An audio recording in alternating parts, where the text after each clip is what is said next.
Pass Tamil season 9 டே 23ல பார்த்தீங்கன்னா, புது தலையான பிரவீன் வந்து புது புது ரூல்ஸ்லாம் வந்து பிக் பாஸ் சொன்னதை ஃபாலோ பண்ணுறதுக்காக அவர் வந்து அங்கே நின்று பேசிகிட்டு இருக்கார் பிளாஸ்மா கிட்ட.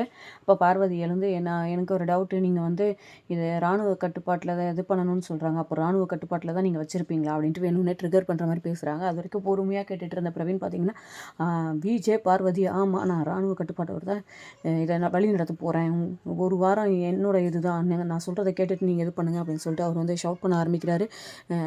ட்ரிகர் பண்ணிட்டோம் சந்தோஷம் அப்படின்ற இதில் அவங்களும் வந்து ஒரு மாதிரி பேட் வேர்ட் பேசுகிற மாதிரி தான் அவங்களுடைய பாடி லாங்குவேஜ் இருக்குது. ஆனால் வந்து அதை இது பண்ணுறாங்க. இதெல்லாம் ஹவுஸ்மேட்ஸ் வந்து அமைதியாக உட்காந்து பார்த்துட்டு இருக்காங்க. ஆல்ரெடி வந்து நேற்று வந்து அவங்களுடைய ட்ரெஸ்ஸஸ்லேருந்து காஸ்மெட்டிக்ஸில் இருந்து செப்பல் வரைக்குமே வந்து பிக் பாஸ் வந்து எடுத்துட்டாரு. உங்களுடைய உரிமைக்காக நீங்கள் போராடி நீங்கள் தான் வாங்கணும் அப்படின்ற மாதிரி வந்து சொல்லியிருக்காங்க. ஸோ இந்த வாரம் வந்து பரபரப்பு பஞ்சம் இல்லாமல் இருக்க போகுது அப்படின்றதுல எந்த ஒரு டவுட்டுமே இல்லை.